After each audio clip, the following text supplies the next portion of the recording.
Top of the third inning, Chris Berman along with Joe Morgan here at a sold-out 3Com Park at Candlestick Point. Billy Russell and the Los Angeles Dodgers have regained the lead in the National League West race over the San Francisco Giants in a week that's seen both teams have first place at one time by their lonesome. Dusty Baker, Russell's former teammate, has his team, though, on top 2-0, thanks to Barry Bonds with Darrell Hamilton on first in the first inning. Here's the pitch from Chan Ho Park, and Barry knew it right away. Well, you can see how excited he was. He made a little spin there at home plate before he took off for first base. First batter up in the third inning. Here is Darren Lewis, and he hits the first pitch pretty well to center field, and Darrell Hamilton makes the play. So the former Giant center fielder hits out to the current Giant center fielder. Lewis lines out to Hamilton. Here's our Nextel Dodgers lineup. Eric Young led off. Otis Nixon batting second. Mike Pepperoni Piazza, the catcher. Eric Charismatic, the first baseman. Raul Mondesi hitting fifth. Todd Good Housekeeping Zeal at third base hitting sixth. Darren Lewis, you just saw seventh, and now Greg Gagne up. The shortstop, Chan Ho Park, is ninth against the left-hander from Hoyleton, Illinois, Kirk Reeder. Reeder has yet to surrender a base hit. He has faced the minimum of 7 batters. We did walk Karros. The Dodgers have had a base runner. The veteran shortstop, Greg Gagne. A real question if this is not the last couple of weeks of his illustrious career. He's got 50-50 on whether he'll come back next year. He's got 3 kids at home. He says he misses them. He's played a long time, played on 2 World Championship teams with the Minnesota Twins. But there's a lot of baseball potentially to be played by the Dodgers. As we watch Reeder, who Joe tonight, along with Chan Ho Park, his counterpart, has worked very quickly this evening early on. Well, you're right, and I think the infielders all appreciate that. You stay on your toes if your pitcher gets the ball and throws it. And Gagne goes for a pitch that was outside, and for the 9th time in his last 20 at-bats, he has struck out. And he has really struggled lately in that he's been swinging a lot of pitches away, and he's been facing some tough right-handers in the past. You can see that ball is a foot off the plate outside, and he still swings at it. He's been really struggling just to make contact. Bring up Chan Ho Park, and there's Gags. A very sure man with the glove. Boy, Reeder is working the corners very well tonight. And he will have to continue to do that, Chris. He cannot overpower this Dodger lineup because they're all right-handed hitters. He's going to have to move the ball in and out, up and down, and change speeds. And he's done a great job of that so far.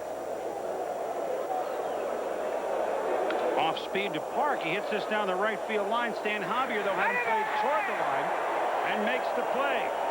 So 9 up, 9 down, essentially, for the Los Angeles Dodgers. Barry Bonds due up in the 9th inning. They tied a game against St. Louis. The Giants eventually won it in the 10th.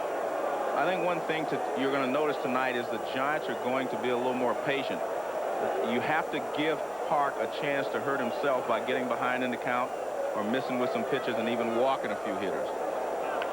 Off-speed pitch again, and Javier fouls it off. Kind of a little bit surprising that Javier leads it off. Hamilton has led off most of the year hitting second. The reason is who is in right field. Is it Glenn Allen Hill or Javier? Glenn Allen Hill is going to hit, is going to play right field tomorrow, although in a day game that can be an adventure. Tom Canniotti goes tomorrow for the Dodgers, and Hill has had a lot of success against him. So that determined tonight a little bit, and Javier strikes out. He's 0 for 2. Well, this is the breaking ball. Let's see if it's a curveball or a slider. That's the slider right there. A little more harder pitch than the overhand curveball. Well, Chan Ho Park has really been, Joe, the most consistent Dodger performer on the mound this year. Mike Piazza, broken bat off the glove of Karros. All sorts of things lying in the infield. We got half the bat, we got a ball, and we have Hamilton on first base. Well, it went off his glove and his foot. It hit him 2 places there. I don't know if he was distracted by the bat handle, which flew toward first base. Now watch, he shatters this bat right there. I just think that wasn't good wood. He didn't really get jammed. Now watch him. It'll go off his glove and then hits him off his foot and bounces away towards second base. Well, again, Hamilton is aboard on an error by Karros, and here is Barry Bonds. Well, the Giants have been waiting for him to put them on their back and carry them. Bonds spent a lot of time this morning with his dad, Bobby Bonds, just talking, not so much looking at tapes. Bobby used to be the hitting coach here, no longer, but knows a little bit about hitting and knows a little bit about his son. So just relax, do your best. And Bonds does his best again to left field. Lewis is toward the line, but makes the catch. Back to first is Hamilton. But to continue that, Joe, you know, Barry feels the pressure, though he says, the pressure doesn't bother me. He said, but supposing you do something early, either with the glove, with the arm, with the bat, don't you feel that your team would almost jump up in the dugout? He said, yeah, I guess you're right. They did in the first inning. Well, you know, I'm going to have to disagree with him that he doesn't feel the pressure, because in talking to Barry myself, I know him pretty well. I was around here when he first came. I was broadcasting for the Giants, and he was a little more relaxed in the past. I think Barry is a little more uptight this year, and I think it's because he has not performed like he would love to in certain situations. I mean, Barry Bonds, a three-time MVP. Those are the types of guys that always get the game-winning hit when you need them. And in the last 2 weeks, Barry has really struggled. I mean, he's had pitches to hit, and he has not hit them in clutch situations. The only guy that's been doing it in the clutch lately was Jeff Kent. So I think Barry definitely feels a little bit of the pressure. I mean, you wouldn't be human if you did not. Kent with 112 RBIs this year, and he rips this down the left field line. Foul ball, just foul. And Jeff Kent is going to see a steady diet of breaking balls and fastballs up and out of the strike zone from the Dodgers these two games, because he's convinced them and everybody else around the league that he can hit the fastball. And therein lies one of the reasons that he's hitting, you know, 248 rather than higher. A lot of breaking balls, and that one just fouled down the left field line. If he could handle a breaking ball a little better, he'd be hitting a lot higher than 250 to go along with those 112 RBIs, but who can complain? No, he's done a fantastic job. Well, he has 112 ribbies, I guess 109 of those as a second baseman. There's the breaking ball again. He's going to see a steady diet of that for 2 days. Well, I tell you, Chan Hall Park escaped an extra base hit there, but he has struck out Kent twice. If they get over 55,000 people in the seats, it'll be the largest attendance for a night game.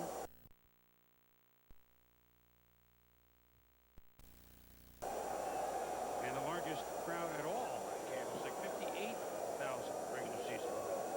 So a lot of seats not occupied, but the tickets are gone. As we begin the fourth, Eric Young back to Reeder. Over to Snow, one out.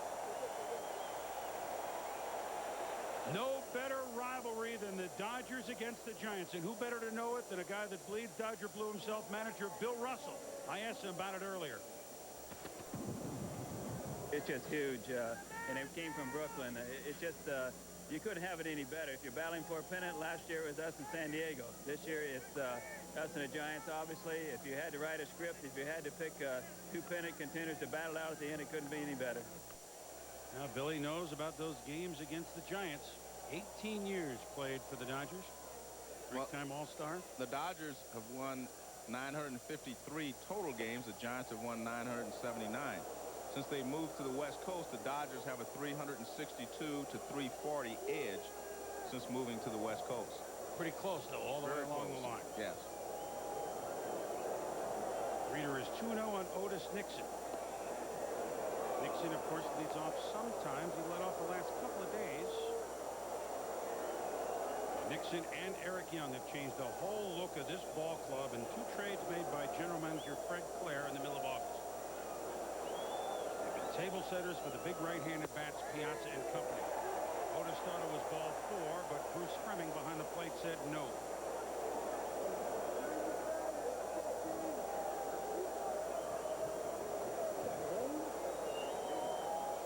And on the grass, the third is Mark Lewis. Nixon hits this in the air to center field. Back a few steps as Darrell Hamilton looks up into the mist. And there's always mist here at Candlestick. And there's 2 out. Nixon twice is flying to center field. And that'll bring up Mike Piazza, who is having just a stupendous year, hitting at .358.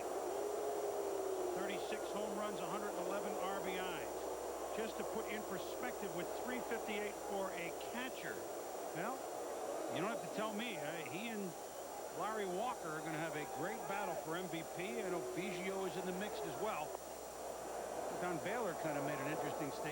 think it quite came out the way he meant it. That, Larry Walker is the MVP, and why not? I mean, Baylor is the skipper of Colorado. Walker has done some great things, unbelievably, for Colorado.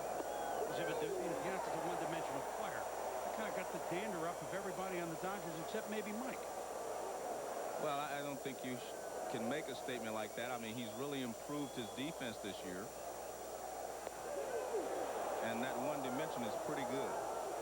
Yeah. Count is 2-1. But just to put into perspective, .358 batting average by Piazza, the best batting average ever by a catcher who has caught more than 100 games in a season. Bill Dickey, .362. So just think about the batting average that a catcher, Piazza, is putting up this year at .358. The count is 3-1. Of course, .358 is good enough to win batting titles, except that he's got the problem of Larry Walker and Tony Gwynn being in the National League. 3-1 pitch to Piazza. Strike 2. Reeder does not want to bust him inside. He's really trying to nibble outside, Joe, isn't he? Well, but to be honest with you, Mike Piazza likes the ball out over the plate. He doesn't like the ball inside. He likes it out over the plate. Fouls this one over. Reeder, I think part of his game plan is if he could nibble outside and away, down and away, if he could bust it down low outside, that would be maybe his game plan. Well, Piazza's an unusual hitter, really. That's why he's so successful. Ground ball backhanded by Mark Lewis. The throw across the diamond is Snow. And another 1-2-3 inning for Kirk Reeder.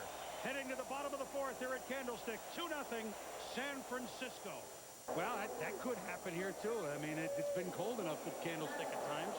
Although as chilly as it might seem, it is nicer here in September than it is in the middle of summer. So this is a balmy evening here at Candlestick. It was a beautiful day in the city today. Pretty clear. Temperatures in the mid-70s. At least low 70s downtown. And let it snow? Well, that's JT Snow. Snow, Lewis, and Vizcaino against Chandler Park. Here in the fourth inning, ripped, but right at Carroll's. So one pitch, one hard out for Chandler Park.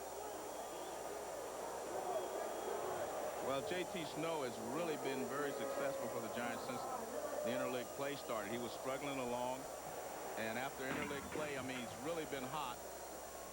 And he's got 95 RBIs. He hits this breaking ball hard. You see he's upset because it was right at Karros. And both he and Kent have more RBIs than Barry Bonds. That's kind of a misnomer, though, in the fact that a lot of Kent's RBIs are accumulated because Barry Bonds has walked a lot intentionally, and Bonds is on base for Kent. But he still has to pick them up. He's done a great job, but he would not have 112 RBIs if Barry Bonds was not hitting in front of him. 1-1, the pitch, the count to Mark Lewis, the third baseman. Lewis fouls back. Lewis is a fine fastball hitter, which is why he is in and not the switch hitting, therefore lefty hitting Billy Miller, who would hit lefty, of course, against Chandler Park. Miller will go tomorrow against the knuckleballer Tom Candiani. You saw Park start him up with two breaking balls, then came in with the fastball that Lewis couldn't quite time. Breaking ball again, and he waves at it. So Park has struck him out. Park has pitched very well. The only problem he's had was Barry Bonds, and I'm not sure that was a mistake. It was something that Barry hit. And that breaking ball of his has been almost unhittable. 5 strikeouts for the young man from South Korea, who we iterate really has been the best Dodgers starter on a team full of classy starters. Valdez doesn't have the record. He's been in and out. Or Ramon Martinez has been hurt, and it's kind of late spring training, really, the way Ramon is pitching. And Stasio traded away. Vizcaino waves at that one. It's 1-1. That is the first base changeup that he has thrown. Deo Nomo has struggled a lot of this year. Park's been hit hard the last 2 starts after a very solid season. Park from the 10th of July to August 21st was 8-1. But has not gotten a win since. Ground ball to Gagne in the hole. Long throw to Karros. Vizcaino was out on a 1-2-3 inning for Chandler Park. We have played 4 at 3 Comp Park. 2-0 Giants. this is not a must-win game tonight. It's a we want to win, we need to win, but not a must-win. Because if you feel like you must win and then you lose the ball game, then what do you do tomorrow? So he feels like that this is just a tough situation for them, but not an impossible situation. Kirk Reeder has not allowed a base hit in his first 4 innings, and now he'll face Eric Karros, Raul Mondesi, and Todd Good Housekeeping Zeile. Karros walked and was erased on a fielder's choice in the second inning. Karros trying for a 3 straight 30 home run, 100 RBI season. He's close to both this year, 28 homers, 95 RBIs. Boy, the heart of this lineup, this right-handed Piazza, Karros, Mondesi, and Zeile. For example, last night, Joe, in that wild win that they had 4 in the 9th and they beat St. Louis, the 3, 4, 5, 6 hitters. But Bonds comes a long way in and holds up for him, and Karros is gone. Well, here's the remaining schedule. After the day game tomorrow afternoon here, in which Tom Candiotti will pitch against Terry Mulholland, the Dodgers have 7 of their last 9 games against the red-hot Colorado Rockies. 3 at home this weekend, and 2 during the middle of the week against the Padres, and they finish Thursday through Sunday at Colorado. Now, by that time, Colorado may or may not be mathematically alive, but yet they have played very well, although the Dodgers have won 4 or 5 against the Rockies this year. But the most important thing is after this 2-game set, the Dodgers go home for 5 first. Ripped by Mondesi down the left field line. It's foul. Well, one other thing to remember is this is a different Rockies team than the one that they've been facing earlier. The Rockies have all of a sudden gotten their act together. Well, that's the Dodgers schedule. The Giants, after the afternoon game here tomorrow, go on the road. 4 at San Diego, then 2 at Colorado. And they finish with 3 at home against San Diego. But the difference in the schedule, not that the Padres are going to lay down now, but the Rockies are playing better ball. Mondesi hits this ball a ton. Back, gone.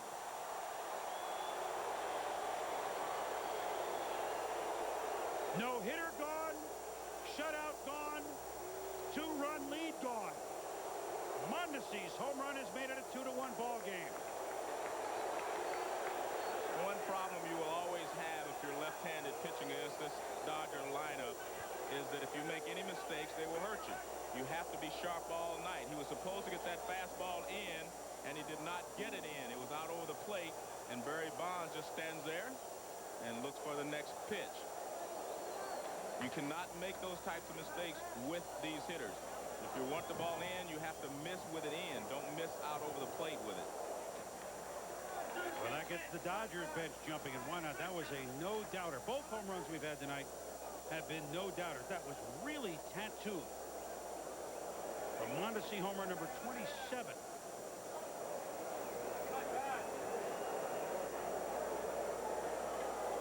But Barry in left field did what we call, he did a Yaz. So many times at Fenway, Yaz would just stay with the 2 hands on his knees. The ball would be hit into the monster and never even look. So Barry did a Yaz out there. We'll now see how Reeder pitches coming back to Todd Zeile. Behind him 2-1. That went in there for a strike. Still working quickly. Zeile ahead of that one and fouls in the upper deck down the third base side, just past the 49ers press box, and the Crunch media credentials similar to the Crunch for tickets. They're using that press. You can see it's pretty full. So the football press box, normally overlooking the 50, which is not a good view here for baseball, but they're using that tonight. That misses, the count is full. Those orange signs you see, beat LA. But Joe, I haven't been in the parking lot at 4 o'clock for a 7:30 game here in a long time, where there are a lot of people there ready to go. Misses low and away, so Zeile has walked.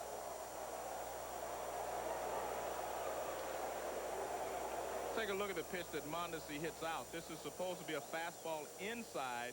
He doesn't get it inside, and Mondesi blasts it. And of course, you see Reeder's upset, and so is Brian Johnson. You can see Johnson walked away. He said he did not get that pitch where we wanted it. And again, that's the problem you have if you're left-handed trying to wade through all these right-handed hitters of the Dodgers. You have to continue to make good pitches the entire ball game, not just for the first 3 or 4 innings. Now it's one-time Giant Darren Lewis who was up, who hit the ball hard to center field before Hamilton tracked it down. You know, at the end of that replay to Reeder, you see him look at his hand? Not a lot of pitchers will do that. But the concern tonight is a nasty blister on the index finger of his pitching hand.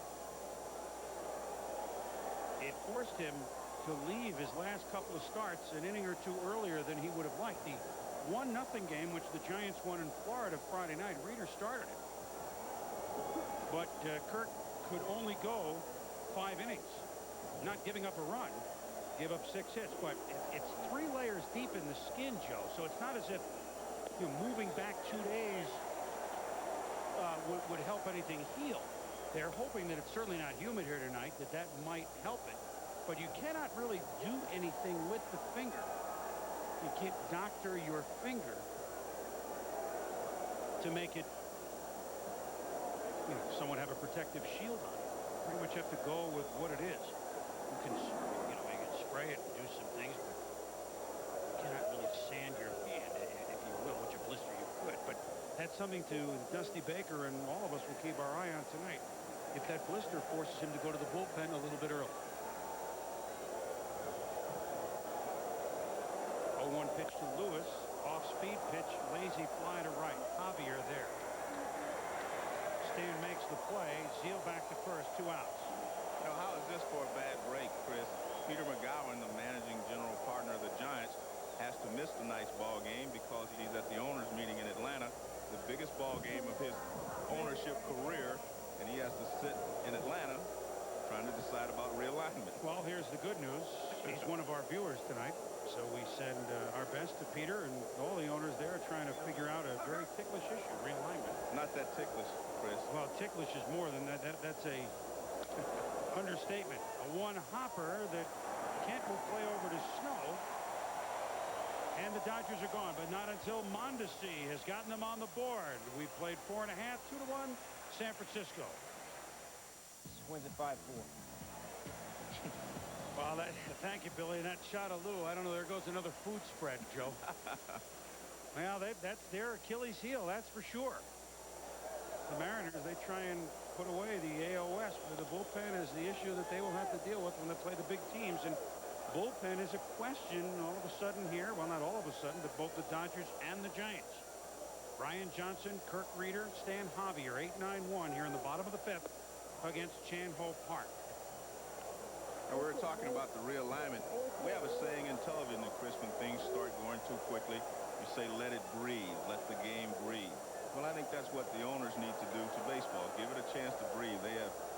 We have had a strike. We've had a World Series loss. We've had a lot of things, turmoil the last few years, and the fans are starting to come back. Just let the game breathe for a year or two, and then make some decisions or changes if you have to. But, I mean, I think everything is going too quickly, and baseball just needs to catch its breath.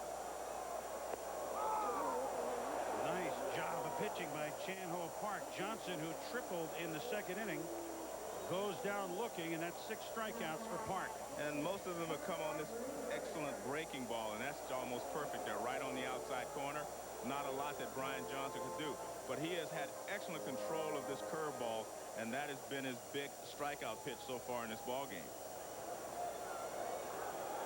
That'll bring up Kirk Reeder, who grounded up to short his first time.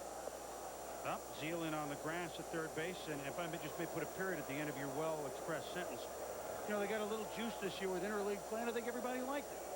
So let's go with it. Enjoy it. That's right. Now, the only question that they have, and then we'll put a capper on it, is a very important meeting, is that, where do you put Arizona? Where do you put Tampa Bay? I suggest you just put one in each league. I know you have 15 teams, which would mean you'd have to play interleague every day. That's what some of the owners are concerned with. I don't have a problem with that. Do you, Joe? Well, I don't have a problem with it. I just think that I see another solution, and that solution is we've had odd number of teams. You don't have to have 15 in each league. You don't have to have the exact same number in each league. We've had that before. Yeah, but to change 15 teams in leagues is absurd. As Park gets Reader fishing. Strikeout number 7. Our college football coverage again on Thursday. Tomorrow night, the weekend kickoff show kicks it off, if you will, at 7:30 Eastern with Chris and the gang. And then Miami against Pittsburgh. Kickoff just before 8 Eastern, 5 here on the coast, 2 o'clock in Hawaii, or at 1:56 out on the islands. Sounds like an AFC game, Miami against Pittsburgh. But I'll tell you what, wow. Okay, we get the picture. Wow, I guess they bring their marching bands when we have Thursday Night Football, too. Sharp foul ball by Stan Javier, who has flown out to left field and has struck out. Dodgers and the Giants, the way it should be. Their 40th year together out here on the West Coast. Can it be already? They came out in 58, and this is 97, 40 years. The success of the two teams has been quite different. In the 40, well, the 39 previous years, the Dodgers have finished first 12 times and second 13 times. The Giants have finished first just 4 times and second 7 times. And there's a veteran of many of the wars. And Dusty Baker, for 8 years, a member of the Los Angeles Dodgers. MVP in the 1977 NLCS. Boy, a good inning for Chan Ho Park. 2 strikeouts and a comebacker. The pitchers are on it now. We've played 5, 2-1 Giants.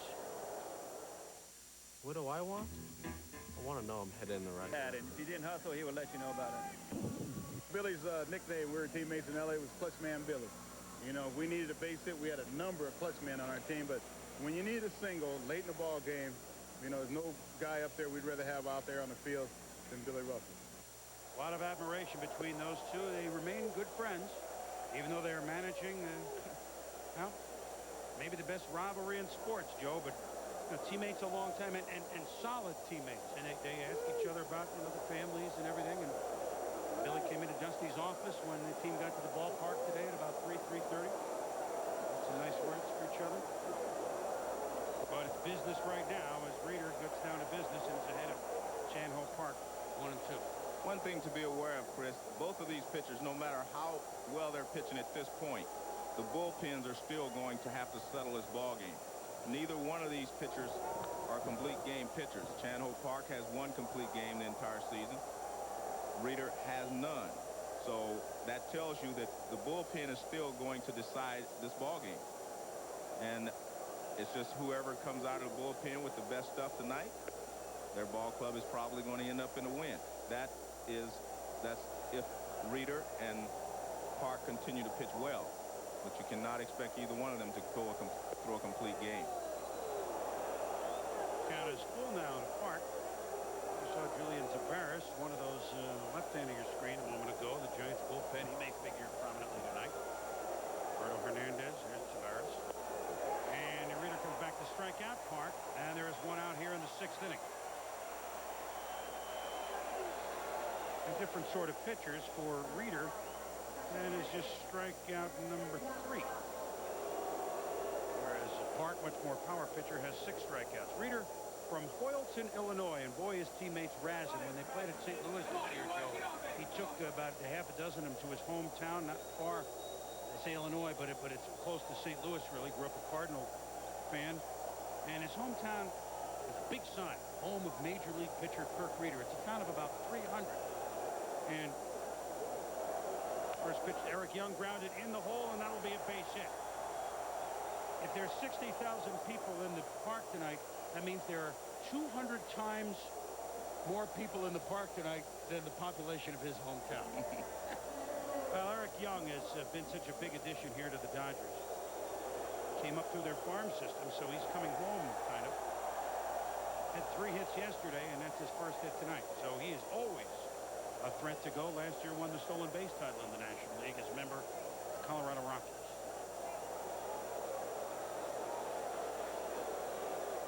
Only the 2nd hit off Reader tonight. Each team with just 2 hits.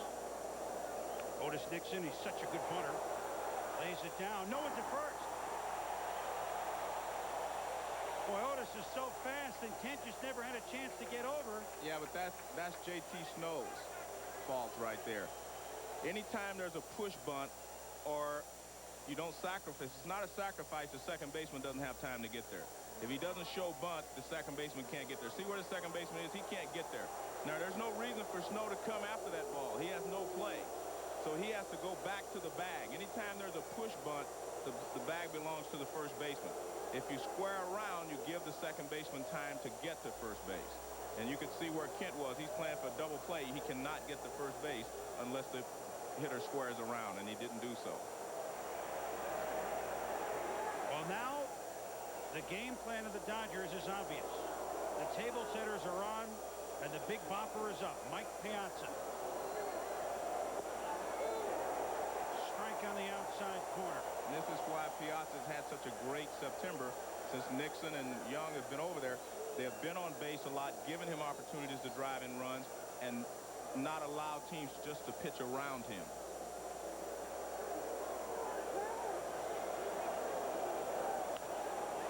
Little flare to center field.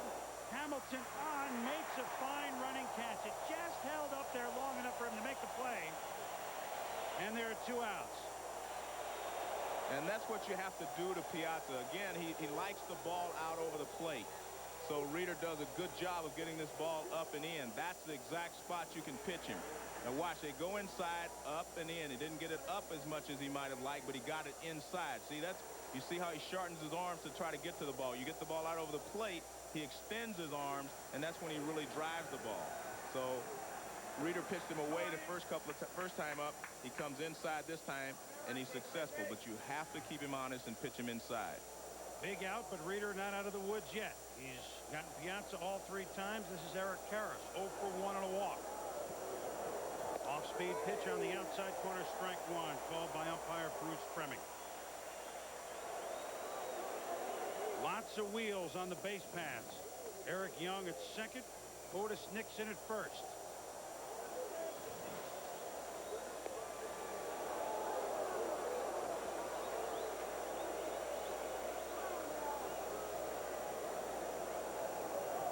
Count is 1-1 to Karros.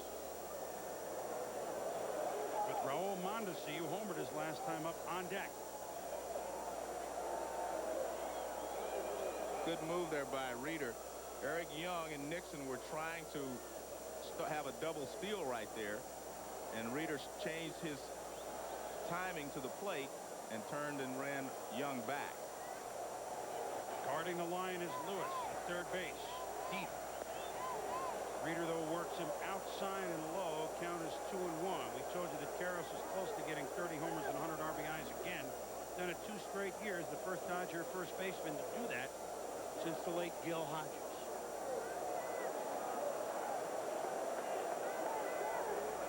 Big 2-1 pitch. Kent cheats in. Young was aware, and Reeder just stepped off the rubber. Smart play again, because you have to keep Eric Young from stealing third base. Nixon will steal second easily. Off-speed pitch. It's wide of third base. Fielded by Mark Lewis. There's a longtime veteran of these Dodger Giant wars, Joey Caskibamalfatano, the third base coach. Knows it from both sides, but been with the Dodgers for years. Now the crowd on its feet. Little noise. You haven't heard much noise since Bonds' homer in the first inning. 2 balls, 2 strikes, 2 outs with 2 on in a 2-1 game. Strike 3. Reeder fires off the mound. Karros strands a pair. Barry Bonds due up second. We head to the bottom of the 6th. They're at Candlestick. 2-1 San Francisco.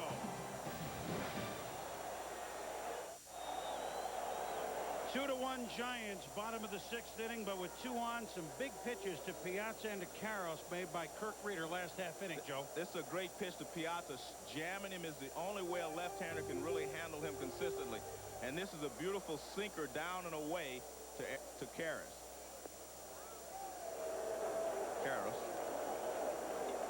Bottom of the 6th inning, Hamilton, Bonds, and Kent. Darrell has been aboard twice tonight. He walked and scored on Bonds' home run, then got on an error by Karros in the 3rd. In And on the grass is Zeal at third base in case Darrell drops one down. He's led off more often than anybody this year for the Giants, but hitting in the 2-hole tonight for Dusty Baker. Hamilton, of course, the center fielder last year for the AL West winning Texas Rangers. 58-foot breaking ball. Go ahead, Joe. One thing about Chan Ho Park, he has pitched very well using the breaking ball. He only made one mistake. That was the fastball to Barry Bonds. That'll be foul. He has really come on since that first inning. And especially since the triple to Brian Johnson in the second inning with 2 outs. He's retired the last 8 batters, 10 of the last 11. He's been ahead of all of those 11 batters. And, of course, 1 and 2 here to Hamilton. This again ahead. Now he evens the count up at 2 and 2 with the breaking ball high. He's only thrown 2 breaking balls the entire ball game that have been high. And they both come in the last 2 innings. It could be that he's starting to tire a little bit, but only 2 breaking balls that he's hung. See, that's the breaking ball right there he's been throwing most of the night. Strikeout number 7 for Chan Ho Park. 1 out in the Giants' 6th. Well, this is a beautiful breaking ball because it's hard.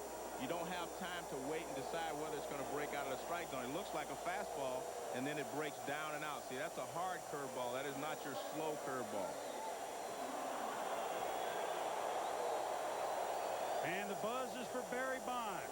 2-run home run in the first, his 34th, and that's why the Giants lead it 2-1. Let's see how he pitches Barry this at bat. In the first inning when Barry hit the home run, every pitch was a fastball, and he hit a home run. The next time up, he started him off with another fastball. He hasn't thrown him anything else. That's all they're throwing him is fastball. And I think the reason for that is the last couple of weeks, teams have been getting Barry out with the fastball with runners in scoring position. And they've been trying to throw him a lot of fastballs. There's the first breaking ball out of about 8 pitches he's thrown to Bonds. Look at the shift defensively, which is how they played Barry tonight. Of course, the home run, it doesn't matter where you position, but Gagne just a couple of steps to the shortstop side of second base. A lot of room down the line if he wanted to go that way. Tempting him to do it. And there's another fastball to Barry.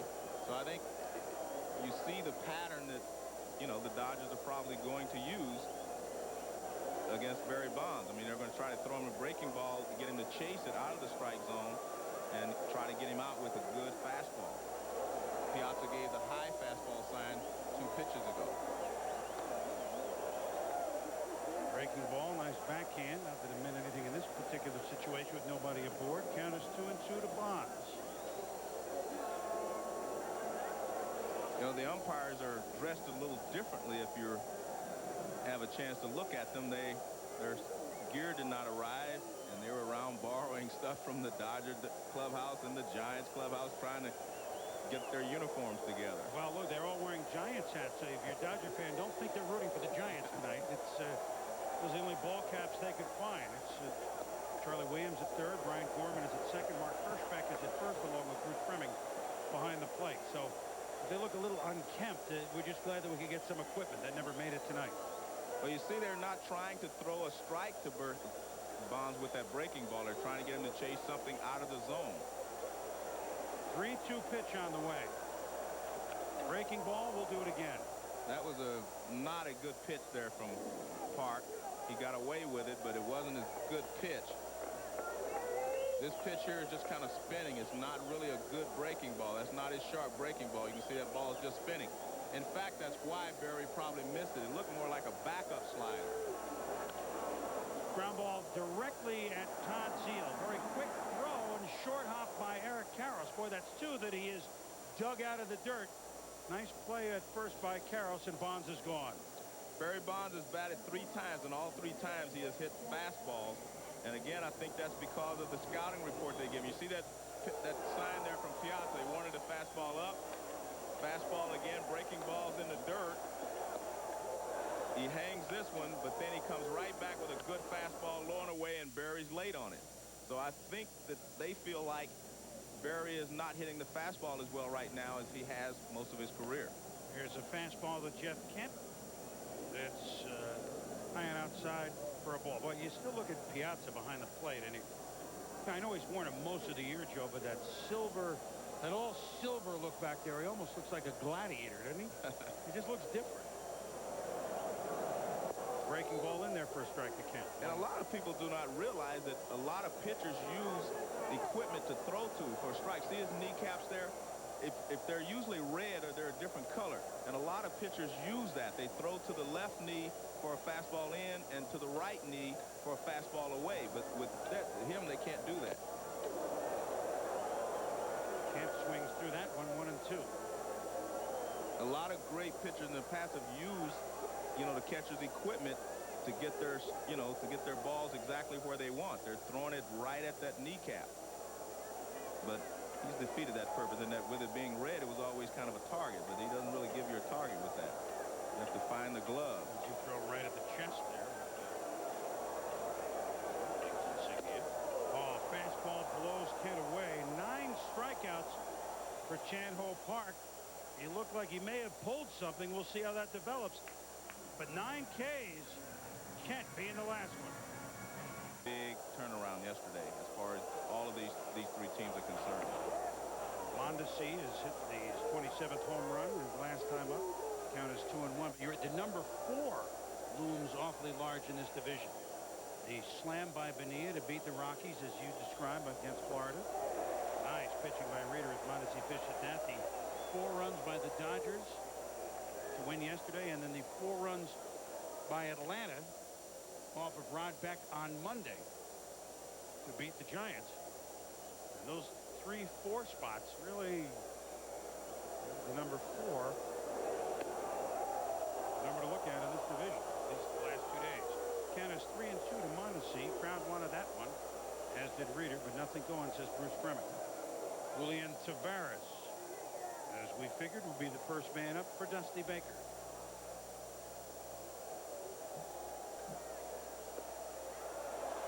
Just misses low and away, and Mondesi is aboard. Well, he pitched Mondesi very carefully then, and that's normal because he hit a home run his last time up. The problem is when you put a guy on first base like Mondesi who runs so well, it creates a lot of opportunities for the Dodgers to do things. Todd Zill's a pretty good hit and run man, and Mondesi also can steal second base. So a lot of speed on the bases for the Dodgers, and a guy at the plate who can hit and run if you ask him to. Yeah, Mondesi has 32 stolen bases this year. Puts him 3rd on the team, although in the stats 2nd, because Otis Nixon had the bulk of his stolen bases in the other league with Toronto. I mean, Otis and Eric Young have more than that, but 32 stolen bases for a guy his size, pretty impressive figure. And he was picked off his last time up on the first base. I mean, his time before in the second inning. Slow pitch, fools Zeal. He bounces it off. Boy, the time before the game, Joe, we having a good year with Los Angeles, close to 30 home runs, close to 90 RBIs. I said, you look good in Dodger blue. He said, finally. What do you mean finally? Grew up a Dodger fan in the LA area. His father went to the first game ever at Dodger Stadium in '62. Game pitched by Johnny Padres. His father saved the ticket stub, and when Zeal was a Philly last year, Padres the pitching coach a year or 2 ago, he got Padres to sign the ticket. He said, I wasn't born yet. My dad went, and now I've completed the cycle.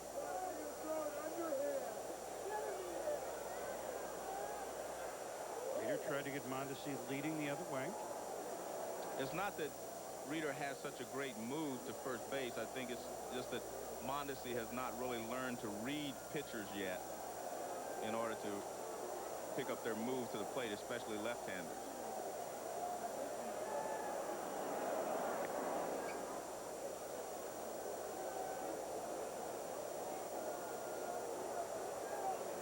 And as expected, Antonio Osuna Oleda, the first pitcher up in the Dodger bullpen. Been very sharp most of this year. That's a sharp move by Reeder. Mondesi back. Mondesi's got a lot of dirt on the jersey this evening, Joe. Well, you watch Reeder, he starts up on his motion, and he just steps back and throws to first base. Mondesi able to get back in time.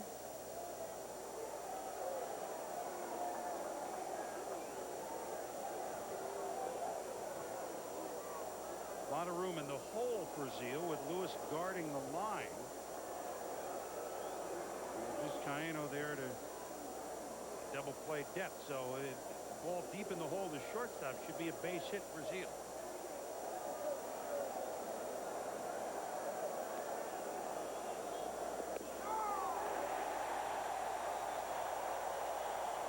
Reader likes to work that outside corner. Gets it. It's 1-2. Brazil has struck out and walked tonight. Well, you see Zeal not ready for that fastball. And you can see that will actually in under the hands on the inside part of the plate. Yeah. He just backed out and he kind of fooled me. We're at a little bit of an angle from here. In a big angle. Yeah, okay. I'm just trying to be polite. I looked outside from here. Hey, look at that. I look like a fool. We're at a very outside. Big angle. Maybe I brought my wrong lenses tonight, Joe. I guess I thought my main glasses were with Bruce Fleming's equipment somewhere. But I couldn't ask for more than this. 2 runs, 2 hits for the Giants, 1 run, 3 hits for the Dodgers. Broken back. Reader. Vizcaino. Snow. Double play. Nice play there by Vizcaino. Nice play by Reader. And good hustle down there by Mondesi. That was a big league play right there on all parts. Reader took his time, made sure he gave Vizcaino a perfect throw. Mondesi comes in hard. And watch this. Perfect throw here right over the bag. Mondesi coming in hard. Vizcaino gets rid of it, gets up in the air. And that is just a very hard slide by Mondesi, but a very fair slide. Mondesi is hustling, and you can hear him coming if you're at second base. And a very honest, fair takeout. Bouncer by Darren Lewis. That'll find its way into left field, and the former Giant thinks about going for second, but not with Barry Bonds with the ball in his hand. So D-Lou, as he used to be called here, was the center fielder on that 1993 team and a teammate of Barry Bonds. The 93 team that won 103 games and fell just 1 game short of the Atlanta Braves in the NL West race that went down for the last day of the season. Darren Lewis comes over from the Chicago White Sox. Once upon a time, set all sorts of records with the errorless games. 392 consecutive games without an error when he played here in San Francisco. So Lewis aboard and Greg Gagne.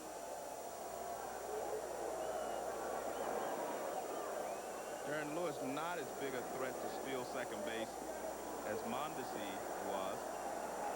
Lewis can steal a base for you, but I don't think they would send him here with 2 outs in this situation unless they got 2 strikes on Gagne, which may happen very quickly because he has really struggled on pitches away from him.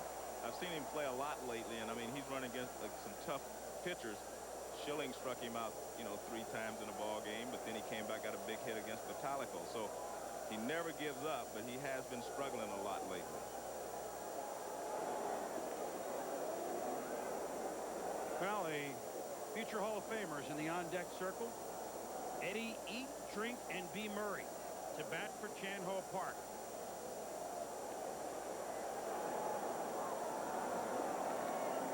As Asuda would come in, although it depends if Gagne keeps the rally alive. Gagne, the pride of Somerset, Massachusetts. Pitch on the outside by Eddie Murray. I understand it, Joe.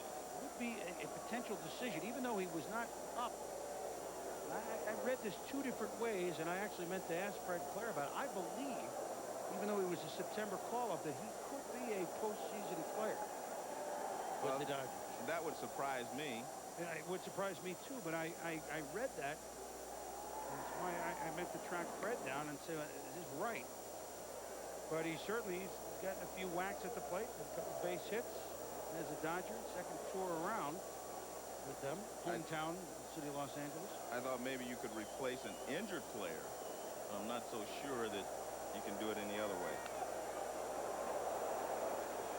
Fouled back through the mist and into the upper deck. And then out of the upper deck, as you can hear by the boos of the fans. Count is 1-2 to Gagne. Lewis at first. 2 out. Top of the 7th inning. Fans on their feet.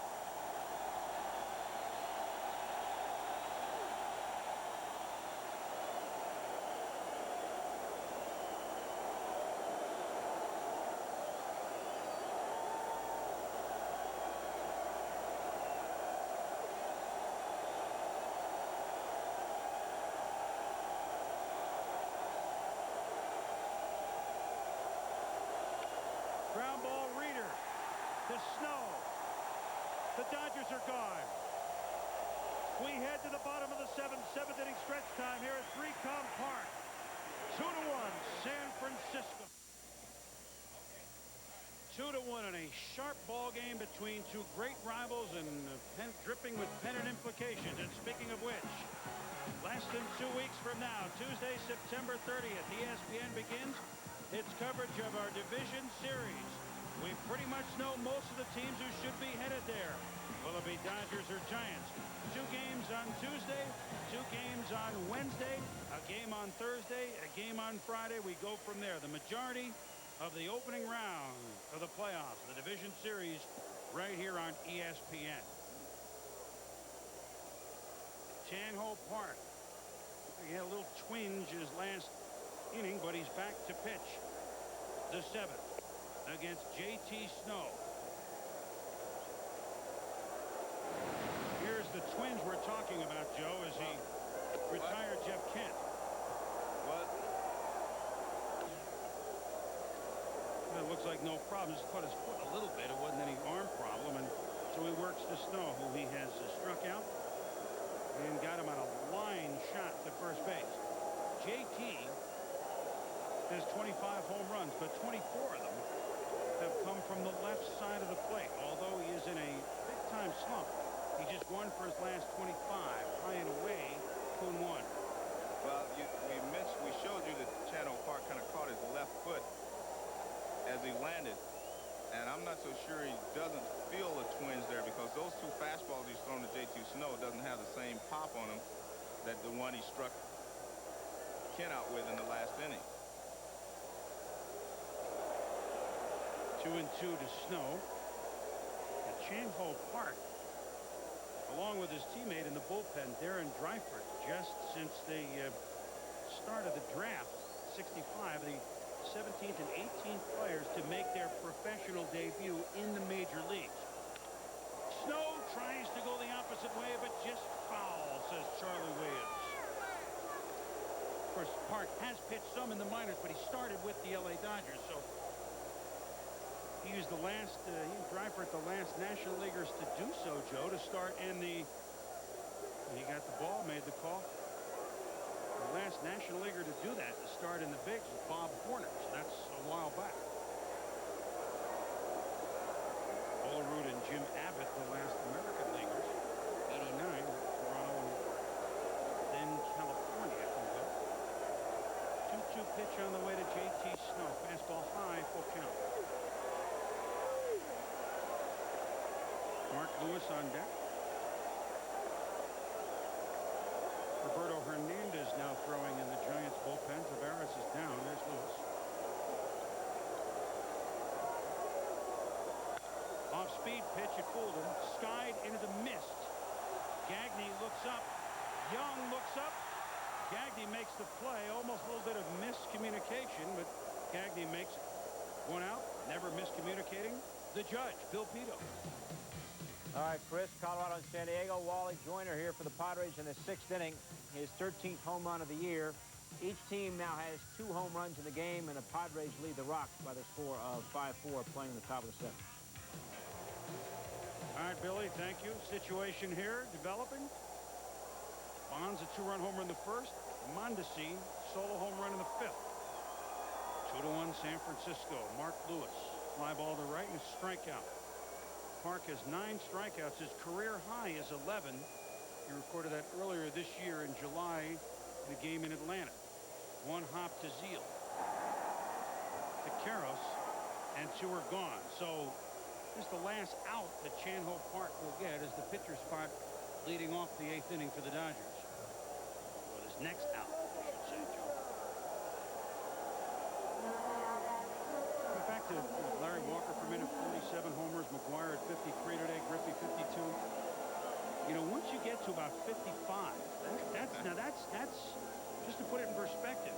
Only one man, Roger Maris, since the 30s has ever hit more than 54 home runs. So that puts in perspective where McGuire and Griffey potentially can go. Maris 61, Ruth 60 and 59, Greenberg and Fox 58, Hack Wilson 56. Then you go to 54. So we haven't seen that in 60 years. These guys are going, and maybe Walker can get to 50 as well.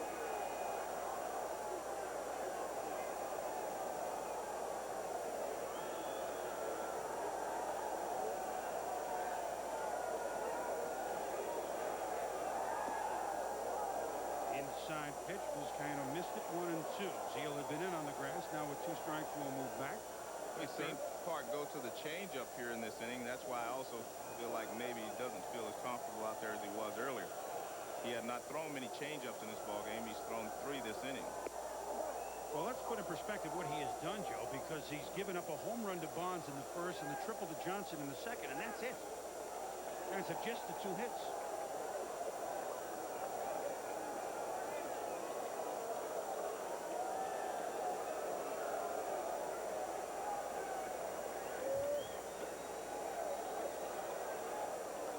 Dodgers have 4 hits off Kirk Reeder. Gagne bobbles. Vizcaino aboard. Second error tonight by the Dodger infield. Well, you can see that one coming because he started to charge it, and he got right in between hops. And that's tough to do. You either have to take another step in or stop a little sooner. Now watch. If you watch the bouncing ball, now watch how it bounces. This next hop right here is going to be right in between. Look at that. And that's how he gets caught. You have to stop us right there, right in between hops. You need to catch the ball on the short hop or the big hop. So you either have to come a little quicker or stop a little sooner, and he did neither, and that's why he got caught in between. So here's one of the guys that has a base hit off Chan Ho Park. Brian Johnson, the catcher. Goes down the right field line, but that'll be out of play. That's where his triple went in the second inning before most of you joined us. Right down the line past the diving Mondesi. Johnson, great footnote. Quarterback at Stanford has the best winning percentage of a Stanford quarterback since '74. That means he has a better winning percentage at quarterback than a guy named Elway. You're going to go back to Jim Plunkett to find a guy with a better winning percentage than Brian Johnson did in '86. Led his team to the Gator Bowls. Obviously a great athlete. I don't think you're saying you'd rather have Johnson at quarterback than Elway, are you saying no, that? I am not saying that. I'm just trying to follow you there. It's just one of those, hey, I have a better winning percentage than John Elway. Yeah, okay. I don't know that Brian would throw for 40,000 yards. No, that's what I mean. Dusty wants him just to throw out a runner. And he's done a great job, since coming over for the Giants. He's added some power to the lineup. He's done a good job with the pitching staff. Well, basically what he did, Joe, they had Rick Wilkins, who's now no longer with the team, and Damon Berryhill, who was number 2 catcher all along. They made a mid-season trade and kind of not a big headliner and got themselves, there's Damon, who had a big hit the other night. They acquired a new starting catcher in the middle of the season for a team that may be going to the postseason. That's unusual. Johnny B. Baker looks on. Little bouncer to Karros. Vizcaino is stranded, and Chan Ho Park has certainly done his job. But he's on the wrong end of a 2-1. Yeah, you got any fingernails left? 2-1. The Giants leading the Dodgers here in the top of the 8th inning, and this is the way the division is gone. Through the month of June, the Giants had an 8-game lead over the Dodgers. Dodgers were not in second at the time. Colorado was, but at the end of July, the Dodgers had caught him, but never did pass him. Back on August 17th, the Giants had regained a 2.5-game lead, but by the end of August, it was the Dodgers by 2.5. As most recently as Friday night, the Giants had regained first place, 1 up. Now as we begin play tonight, It's the Dodgers by 2 games. So in the last week, we've seen each team have sole possession of first place. And of course, the Dodgers have on Sunday picked up a game, Monday picked up a game, and Tuesday picked up a game. It's like a double switch for, we got lots of things happening here at 3Com. We've got Dusty wanted to make them announce the pinch hitter. And we'll explain everything when we return, but Hernandez coming in for Reeder. A little bit of gamesmanship by Dusty Baker as he let Reeder come out and take the mound here in the top of the 8th inning. But then when Paul Konerko was announced as the pinch hitter, Baker went to the mound and replaced Kurt Reeder, and here was the standing ovation. 1 run, 4 hits through 7 innings. Roberto Hernandez is now the pitcher. Bill Miller goes to third base. Miller will bat in the 9th spot. Hernandez will bat in the double switch in Mark Lewis's spot, which is the 6th spot in the order. And Todd Hollandsworth, now left-handed pinch hitter, is your batter. Got all that, Joe? Yeah, but I thought Dusty was going to let Reeder go back out there because he's left-handed and he could stop those 2 guys at the top of the lineup from stealing bases, meaning Young and Nixon. So we'll see how that works out. Todd Hollandsworth just back to the Dodgers this past week from a broken hand. Started a couple of games in left field. And Roberto Hernandez starts him out with ball 1. So that also answers part of the question. To use Hernandez or Beck to close. It's obvious Hernandez 8, Beck 9 tonight.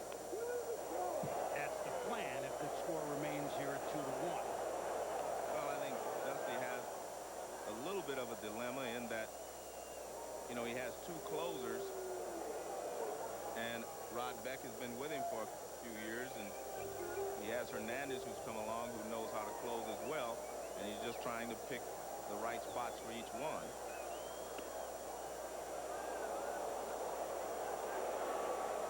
Hernandez behind to Hollandsworth, 2-1. Young and Nixon to follow the top of the order. Hernandez certainly throws hard. But you're right. It's easier to move on if they get guys on. Out back by Hollandsworth. The count is 2-2. Roberto Hernandez since coming over in that mega trade on July 31st, along with Wilson Alvarez and Danny Darwin for the 6 minor leaguers. Hernandez with the Giants has appeared in 22 games, 24 in the 3rd innings pitched, and has struck out 28. So gas, not a problem.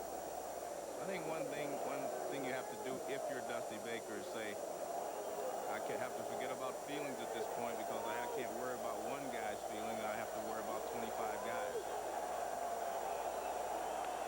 Foul back. Well, Hernandez was quite clear. He said, hey, Rod Beck's the closer on this team. Don't worry about it. Well, after Beck blew the game on Monday. I thought that was, you know, that's a teammate talking and trying to help ease the pain of another teammate, and I agree with that.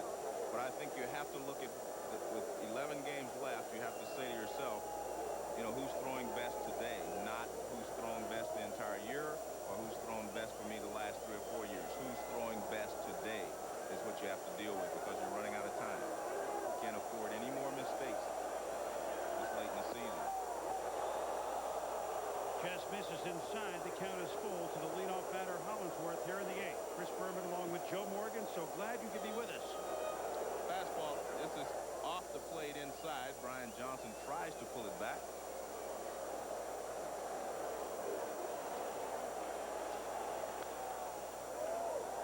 Hollandsworth staying alive. The Dodgers have played the entire season with that middle of their lineup being right-handed, and they thought Todd Hollandsworth was going to be the left-handed batter to mix in there and break up that succession of right-handed hitters to the plate. He was Rookie of the Year last year, but he has not done well this year. Fly ball to left. Barry Bonds over near the line, squeezes it, and there's 1 out here in the 8th.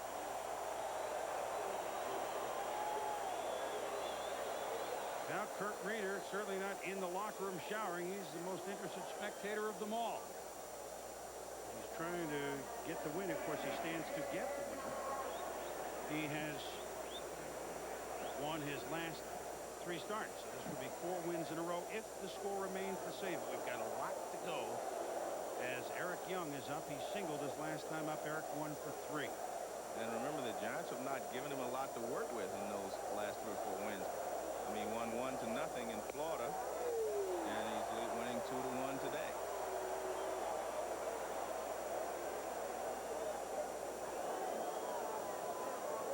Roberto Hernandez, 38 saves a year ago with the White Sox, 32 the year before that.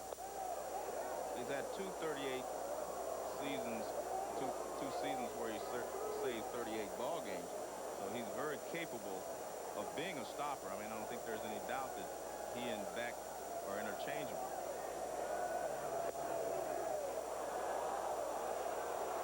Johnson tried to pull that in, but the count is 2-1. Hugging the line at third is Billy Miller. It takes some to get the ball between Miller and the bag. Yeah, but I think that's maybe a little overkill in this situation when you have a guy throwing as hard as Hernandez is. Right-handed hitters aren't going to pull that ball. Right-handed hitters aren't going to pull that ball right down the line. I think you have to play each hitter, you know, by their ability to pull that 90-mile-an-hour fastball.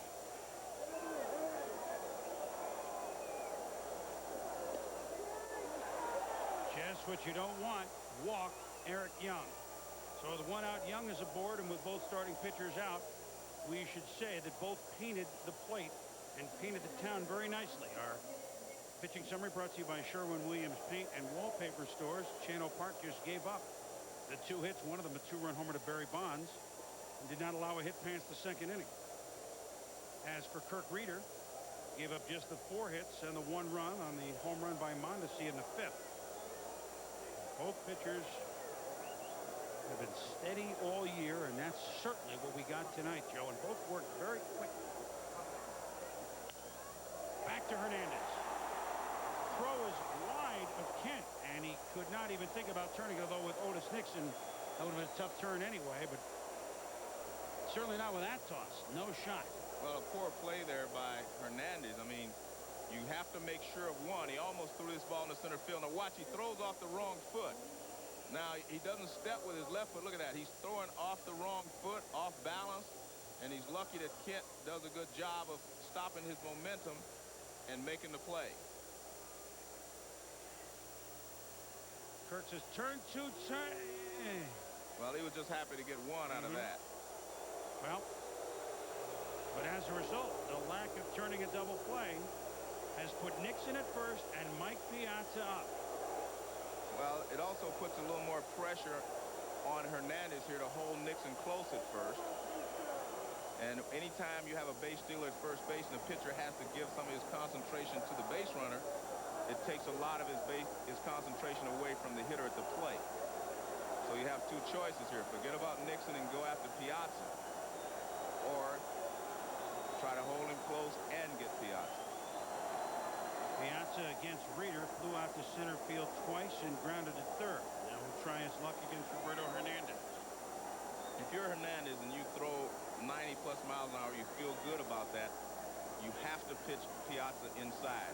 Try to hit it belt high and above.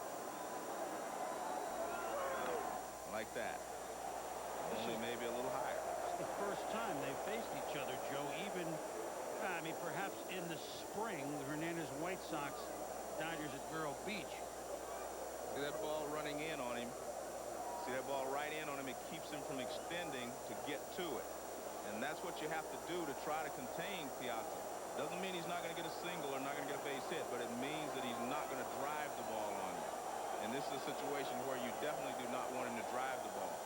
So with Hernandez fastball, I would stay inside and stay tight on him and try to get ahead, and then maybe try to get him to chase a splitter away.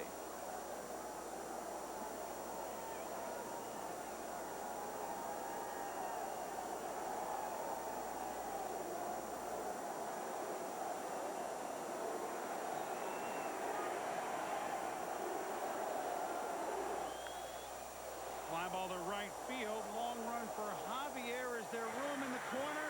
Makes the catch! Leaning over the retaining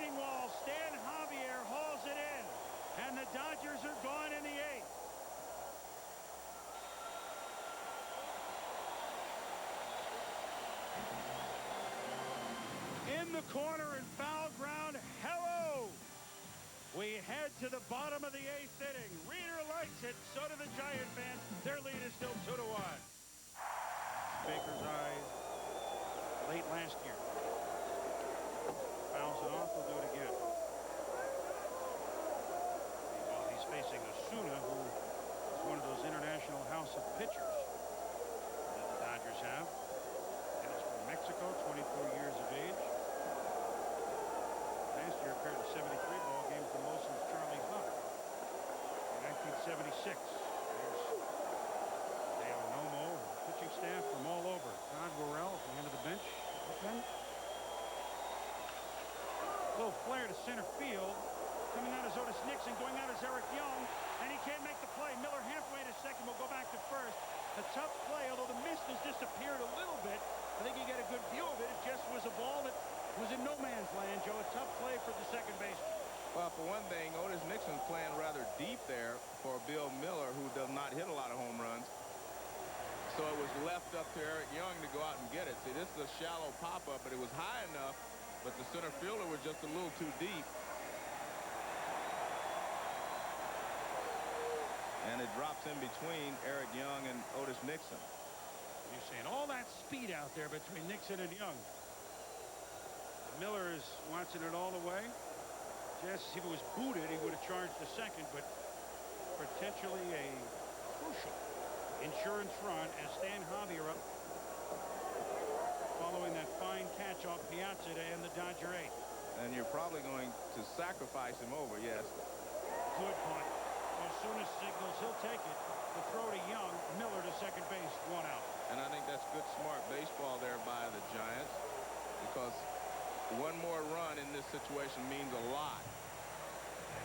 It will give Beck a lot of confidence coming into the 9th inning, knowing that he can make one mistake, but not more than one.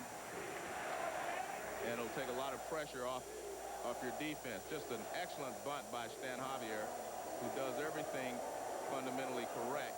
I mean, he's just a very good player, smart player, and he knows how to play. But he comes from good stock. Yep. His father, Julian Javier, was one of the best second basemen to ever play baseball. Championship teams in St. Louis, 64, 67. Darrell Hamilton up to step out and buy a little more time. The chant you may hear on and off in the background is Beat LA. Kind of made famous by Celtic fans in the 80s. But certainly Giants fans felt it first. Before the Celtics were worried about the Lakers. And there's a strength to Darrell Hamilton. Darrell walked and was aboard in the first inning when Bonds hit his home run. Reached on an error and struck out. One of 9 strikeout victims by Chan Ho Park.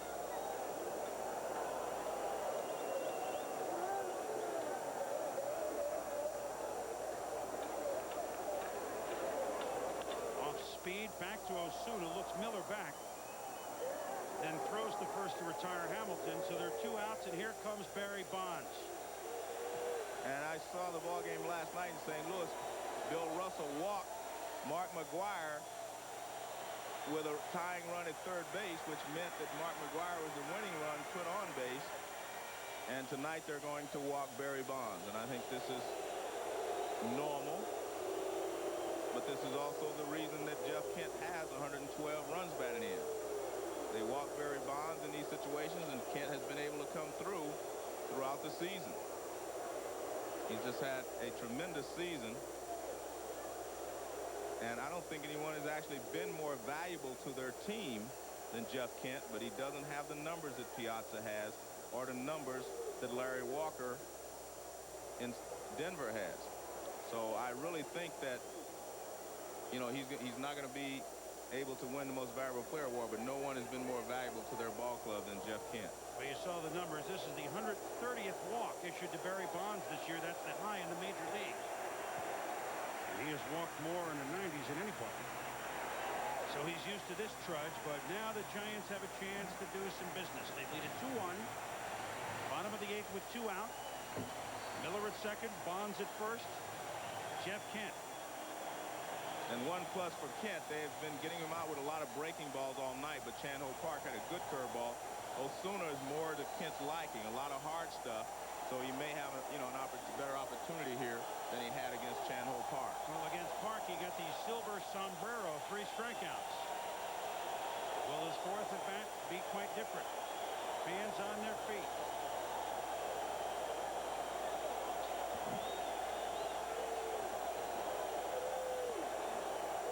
Sellout tonight at the Stick, only the 2nd this year.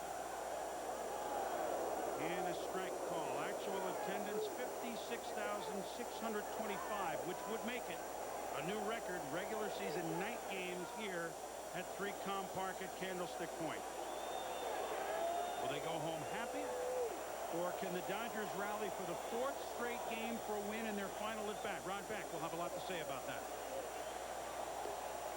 Fastball high and outside, 1-1.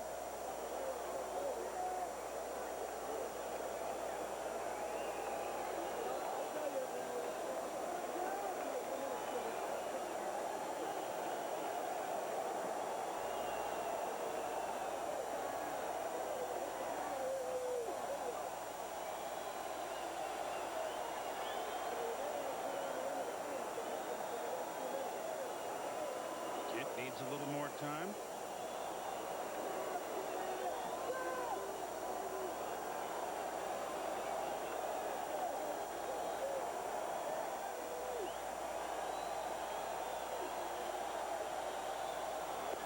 Fastball outside, 2-1.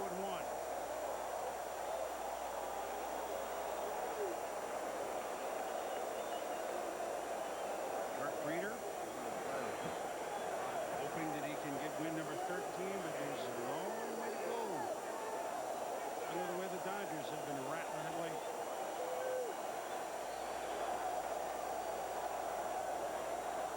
Fouled off. And he came with an off-speed pitch there. They've been trying to stay away from Kentwood fastballs, and they decided that they better try something else. And you can see there's a little changeup. And the reason I say little, it was still about 80 miles an hour.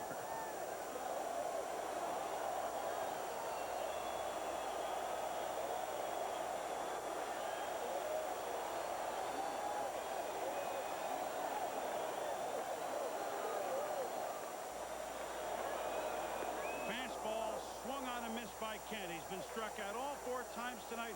Big hitter from Osuna. We head to the 9th. The Giants lead 2-1. Rod Beck coming on. And by Mercedes-Benz, the company that symbolizes 100 years of experience and a new attitude.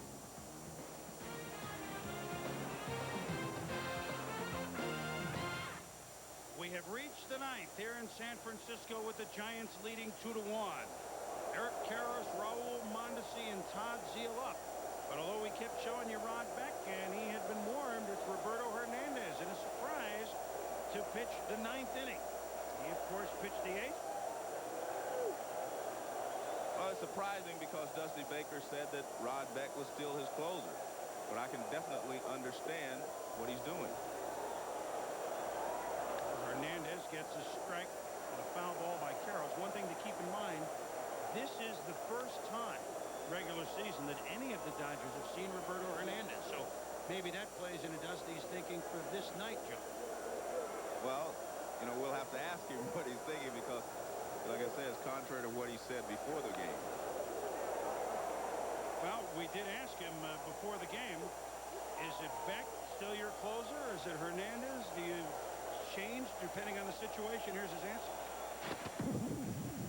Rod Beck is my closer. I mean, here's a guy that's second to Randy Myers in the last 5 years in the game and closing. And, he's had one good one, one bad one, one good one, one bad one. So if history repeats itself, this should be an excellent one. Now, Hernandez is excellent right here as he rings up Karros. 1 out here in the Dodger 9th. A good manager does a lot of his managing by feel. I mean, this is a perfect pitch, knee high, outside corner, see you later. But a good manager does a lot of his managing by feel in that, you can't always use statistics. You can't always use, the numbers just to justify what you do. You get a feel, and I think he actually probably just wanted to use Beck. And then he just got a feeling, I'm going to send Hernandez back out there. And he did so. Raul Mondesi, who's accounted for the lone Dodger run with his solo home run in the 5th, his 27th, looks at strike one from Roberto Hernandez. Fielder's choice, a home run and a walk to Mondesi tonight. They have all the Dodgers at the batting cage before the game, Joe. He had that look, all of them. He just had that football top stare, but he's behind Hernandez 0-2. Well, you better hurry up and put it into motion. Hernandez is not wasting any time. That's funny. Hernandez really got behind a couple of hitters in the 8th, but he has been powerful here in the 9th. Fans on their feet. I think it's interesting the way that he went after Karros and now after Mondesi. He's basically saying, I'm not afraid of you. I'm coming to get you. Let's see what you can do with this 90-mile-an-hour fastball.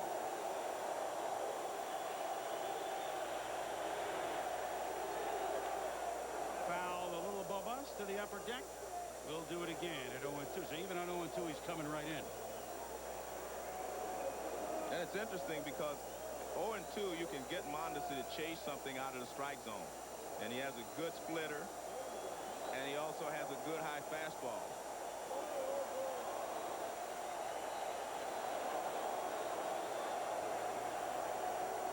We'd like to welcome those of you watching the San Diego, Colorado game. Get you back there, but we have a thriller here. 2-1, the Giants lead it in the 9th. There's one out, 0-2 count on Raul Mondesi. Reliever Roberto Hernandez looking in, trying to nail this down for Kurt Reeder. Strike 3 call. See you later. I mean, this is what you call coming in and stopping the show. I mean, he's come in and he's just says, I'm going to come after you. If you can hit it, hit it. I mean, he hasn't thrown anything but fastballs. He's been able to nip the outside corners with third strikes to both Karros and now Mondesi. Look at this. See you later. Yeah. He said, I got you too. 2 up, 2 struck out here in the 9th. Todd Zeile, the last hope of the Dodgers, who have won Sunday, Monday, and Tuesday in their final at-bats. That's the first breaking ball he's thrown here this entire inning. Even though he was ahead of both Karros and Mondesi, he starts Zeile off with a breaking ball, and he misses. No, well, you knew that was going to be a fastball, but he missed there, so the count is 2-0. Well, one thing to remember, you have Darren Lewis hitting behind him. Zeile is basically their last shot at tying the ball game with one swing. He has 27 home runs, and maybe he is just trying to be a little more careful.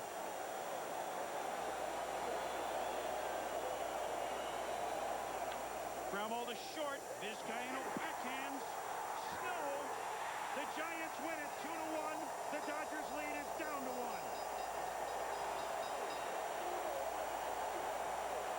Great reaction there from Hernandez.